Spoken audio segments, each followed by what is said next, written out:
wa vyama vya siasa mliopo, wakuu wa vyombo vya ulinzi na usalama, wageni waalikwa, ndugu wananchi, mabibi na mabwana, assalamu alaikum. Naomba nianze kwa kumshukuru Mwenyezi Mungu mtukufu mwingi wa rehema kwa kutujalia uhai na afya njema na kutuwezesha kuhudhuria katika tukio hili muhimu la uapishaji wa waheshimiwa mawaziri na naibu mawaziri niliowateua tarehe 13 Novemba mwaka huu. Napenda kutumia fursa hii kuwashukuru waalikwa nyote mliohudhuria katika hafla hii. Na vishukuru vyombo vyote vya habari vinavyowatangazia wananchi tukio hili pamoja na wananchi wanaotufuatilia kupitia vyombo mbalimbali. Kwa mara nyingine nawashukuru mawaziri na naibu mawaziri kwa kupokea na kukubali uteuzi nilioufanya, na nawapongeza kwa kukamilisha kwa salama hatua hii ya uapisho, na hivyo bila shaka sasa wako tayari kuyakabili na kuyatekeleza majukumu yao. Kabla sijaendelea, napenda nitoe ufafanuzi kidogo kama siku ya uteuzi nilivyozungumza na waandishi wa habari kuelezea mambo machache ambayo tumefanya mabadiliko, na haya naelezea tena kwa ajili ya uelewa. La kwanza, tumeacha nafasi 4 wazi za mawaziri, na ikiwezekana baadhi yake pia zinaweza zikawa na naibu mawaziri. Na tumeacha nafasi hizi wazi kwa sababu bado tunaamini kwamba uwezekano au matakwa ya kisheria ya kikatiba ya kuunda serikali ya umoja wa kitaifa bado inawezekana. Kwa hivyo naendelea kuwaomba wenzetu wa ACT Wazalendo waangalie umuhimu wa kuiunganisha nchi na watu wake kwa kuwa na serikali ya umoja wa kitaifa.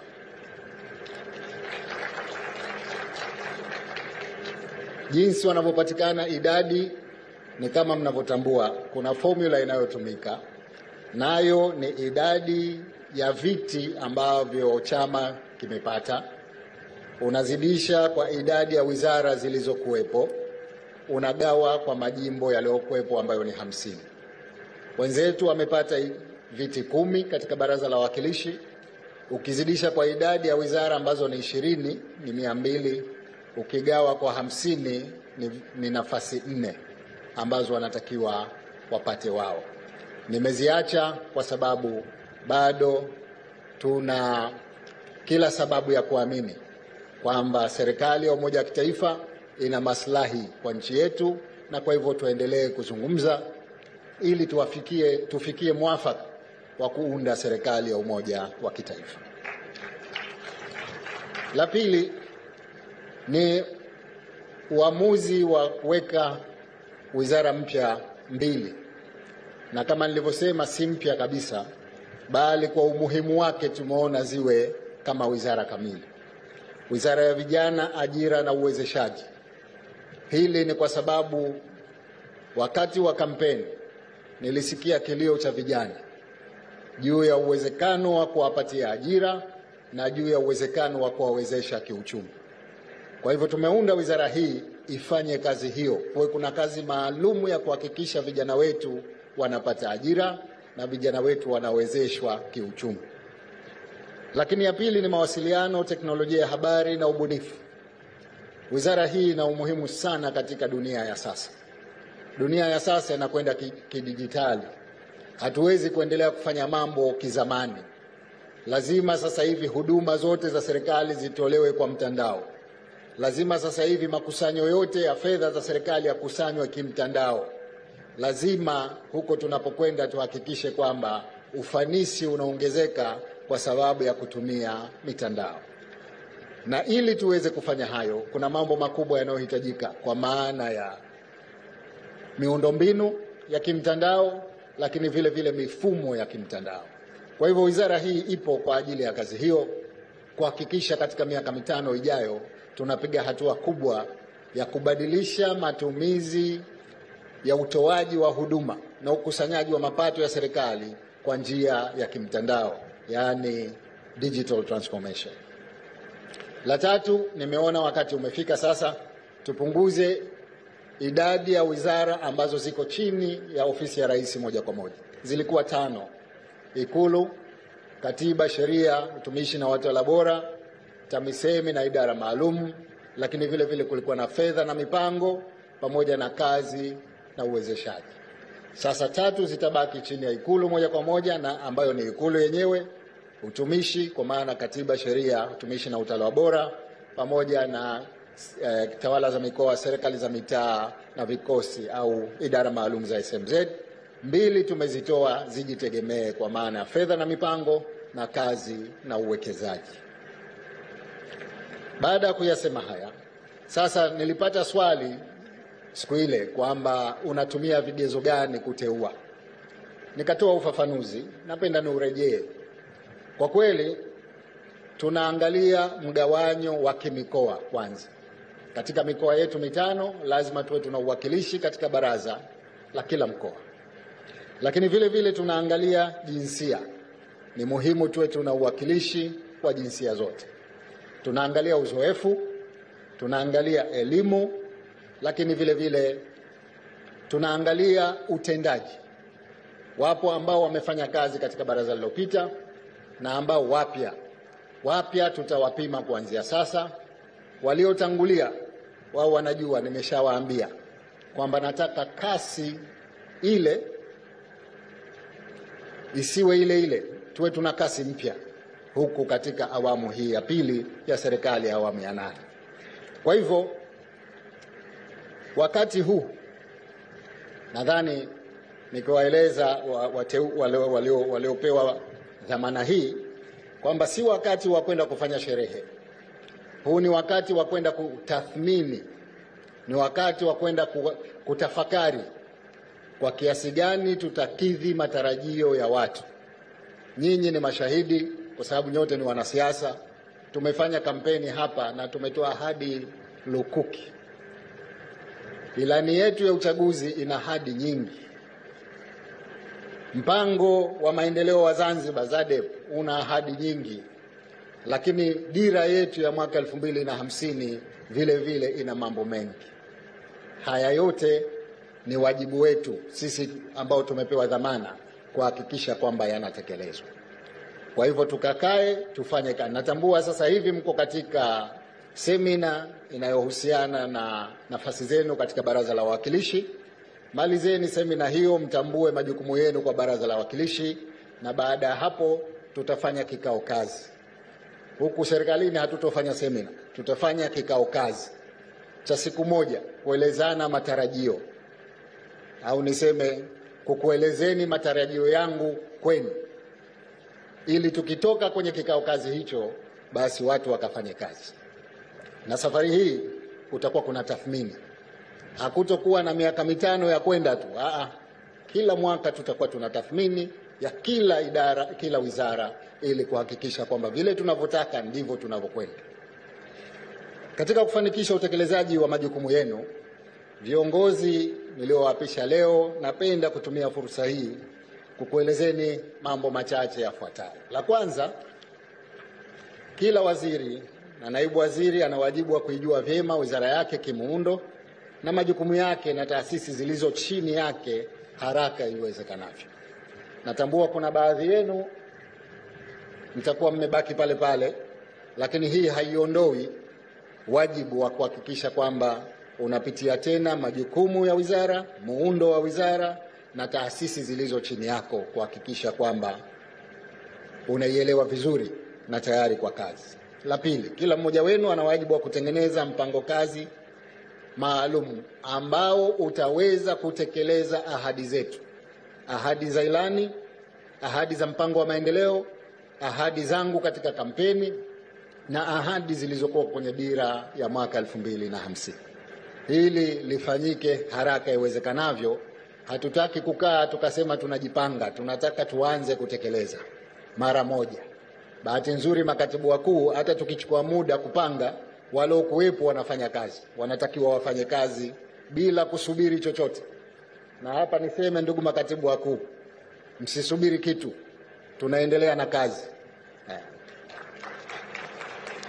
La tatu, kila waziri na naibu waziri ana wajibu wa kuitambua na kutembelea miradi yote inayotekelezwa na wizara yake na azingatie hatua za utekelezaji, kiwango cha ubora na thamani yake, na utaratibu wa malipo na muda wa ukamilishaji wa miradi husika. Miradi ni kitu muhimu sana cha kufanyia kazi. Ningependa safari hii watu wasikae ofisini, tuwe site. Mara zote wananchi wanalalamika kwamba mambo haya, yani changamoto hazipatiwi ufumbuzi kwa sababu watu wako ofisini. Tunataka tuwe site muda wote. Kuna tatizo linatatiliwa pale pale. Kwa hivyo mjipange kuhakikisha kwamba miradi hii inakwenda kwa wakati unaotakiwa na changamoto zote zinatekelezwa mara moja. Kila mmoja wenu ana wajibu wa kusimamia uwajibikaji wa watumishi kwa kuzingatia sheria na utumishi wa huduma zinazotolewa kwa wananchi, pamoja na kuhakikisha kuwa kila mfanyakazi anapata stahiki yake. Hili ni uwajibikaji katika wizara. Tunalo tatizo la uwajibikaji katika wizara zetu. Ningependa nione kwamba tunasimamia uwajibikaji.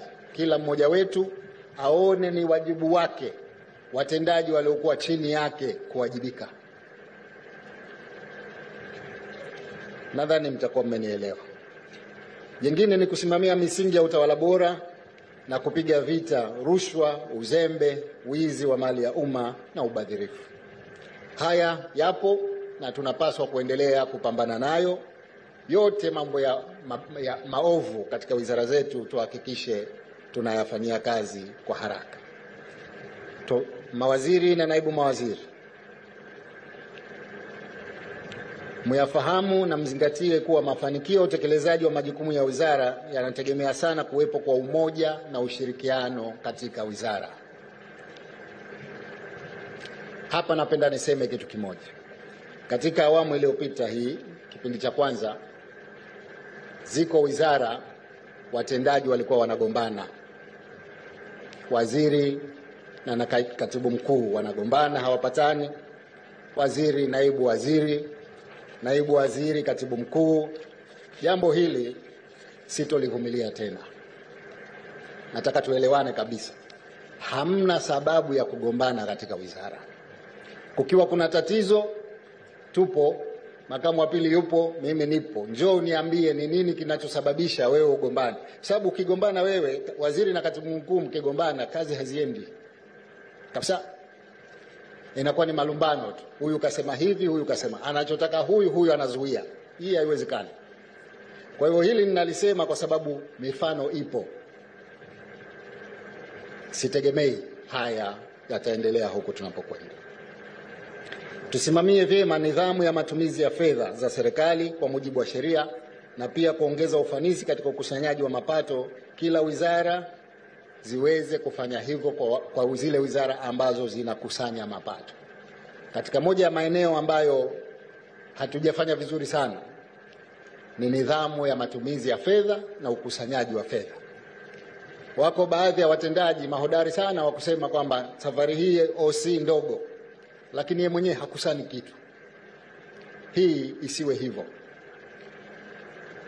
Sasa hivi wote wanaotaka, ndio maana tunasisitiza kwenye mifumo. Lazima kuwe kuna mifumo ya ukusanyaji. Fedha zipatikane ndio OC itakuwa sawa sawa. Huwezi kutegemea OC nzuri wakati hakuna makusanyo. Kwa hivyo hili ninapenda kulisema. Makusanyo yataendana na matumizi. Hatuwezi kuwa tuna matumizi tusiyokusanya. Tukusanye kwanza, halafu tutumie, lakini matumizi yenyewe basi yawe ni matumizi yenye tija.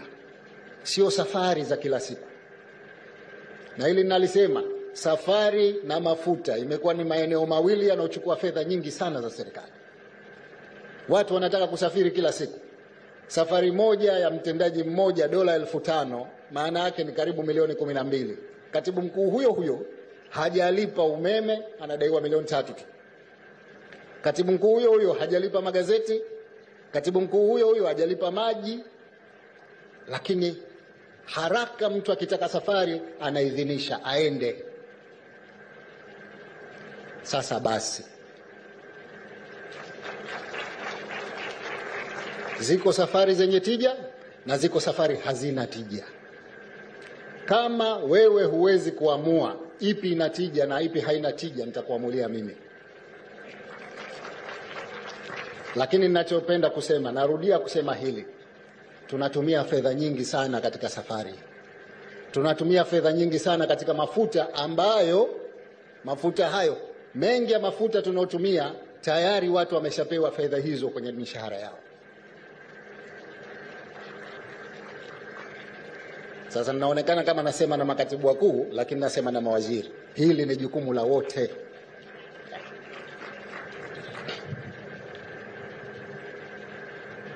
Napenda mbuni mbinu bora zaidi za kuongeza ufanisi na kuondoa changamoto.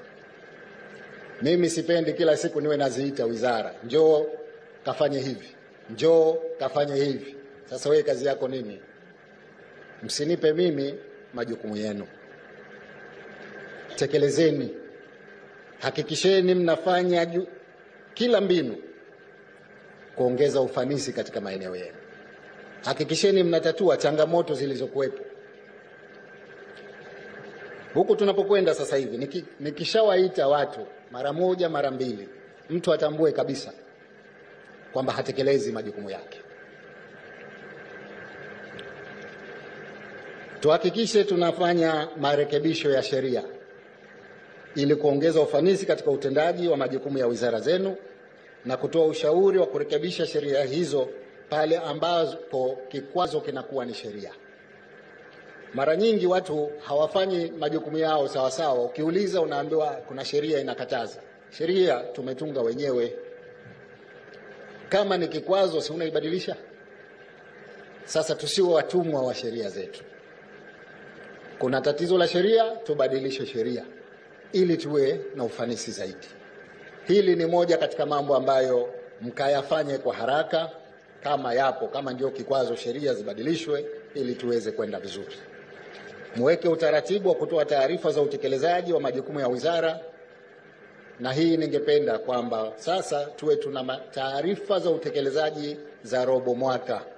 Kila wizara iwe na taarifa ya utekelezaji kila robo mwaka, na muwe tayari kuzungumza na vyombo vya habari na kuelezea mafanikio yenu, changamoto yenu na namna mnavyojipanga kutatua. Wizara nyingi hazitaki kuzungumza na waandishi wa habari, wanawakimbia. Going forward, ningependa kuona kila wizara, kila mara, iwe kwa mwezi, iwe kwa miezi miwili, kwa miezi mitatu mtakapopanga, lakini kuwe kuna taarifa zinazotolewa kwa vyombo vya habari. Wananchi wanataka kujua mafanikio, ni vema tukayatangaza, changamoto tukazisema, na jinsi gani tumejipanga kuzitatua. Kwa hivyo mfanye hayo.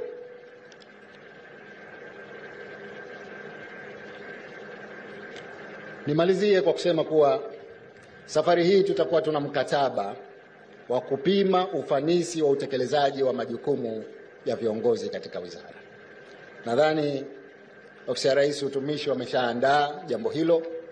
Tutaliwekea mkazo wa kuhakikisha kwamba kila mmoja basi apimwe kwa utendaji wake. Kila mmoja apimwe kwa utendaji wake. Kwa hivyo madam tutakuwa tunapimana, wale ambao hawatofanya vizuri lazima tueleze kwamba wewe bwana hutufai kwa sababu hufanyi yale ambayo unatakiwa kuyafanya. Nimepewa pongezi nyingi baada ya kuchagua baraza, lakini vile vile watu wengi wamenitumia changamoto kwa njia ya message. Wakanambia tunakupongeza kwa sababu inaonekana kabisa kwamba hao waliowachagua watakusaidia. Lakini vile vile wakaniambia mambo mawili. Moja ni kasi ya utendaji. Wanasema tungependa kuona watendaji wenzako wana kasi kama yako. Sasa mimi hilo ninalichukulia kama napongezwa mimi kwa kasi yangu. Lakini kasi yangu lazima iendane na yenu, kwa sababu kasi yangu peke yangu haitoshi. Wenye wizara ni nyinyi, lazima muendane na kasi hiyo. Kwa hivyo safari hii tunataka kasi ya utekelezaji wa mambo yanayotakiwa kutekelezwa. Kwa hiyo ningependa niseme kwamba ofisi yangu na ofisi ya makamu wa pili zitakuwa wazi kwa ajili ya kupokea ushauri kutoka kwenu na kupokea au kutoa msaada wa yale ambayo yako juu ya uwezo wenu. Msisite kuja kutafuta ushauri na msaada. Wananchi wanapenda kuona viongozi wanashuka chini kwenda kutatua changamoto. Hili ni la pili. Wengi wetu huwa tunabaki kwenye ofisi. Meseji nyingi zinazokuja zinataka tuende kule chini tukatatue changamoto. Tumeweka mfumo wa Sema na Rais, lakini sasa hivi tutaweka mfumo mwingine wa kutathmini utekelezaji wa yale ambayo tunayapokea kwenye Sema na Rais. Lengo letu ni kwamba kusiwe na changamoto ambayo haipatiwi ufumbuzi kwa haraka. Kwa hivyo nikuombeni sana mjitahidi kutoka ofisini mwende kwenye maeneo yenu ya utekelezaji kwa wananchi kuhakikisha kwamba changamoto zao tunazitatua. Nahitimisha na saa zangu kwenu kwa kukupongezeni tena na kwa kukushukuruni nyote kwa kukubali uteuzi. Sikumshauri hata mmoja kati yenu wakati nateua, lakini nyote mmekubali. Hakuna aliyekataa kuja kuapa leo. Maana yake ni kwamba mmekubali uteuzi wangu, na kushukuruni sana, na niseme tu kwamba nawatakia mafanikio katika utekelezaji wa majukumu yaliyokuwa mbele yenu. Baada ya kusema hayo, na kushukuruni sana kwa kunisikiliza. Mungu ibariki Zanzibar, Mungu ibariki Tanzania. Asanteni sana.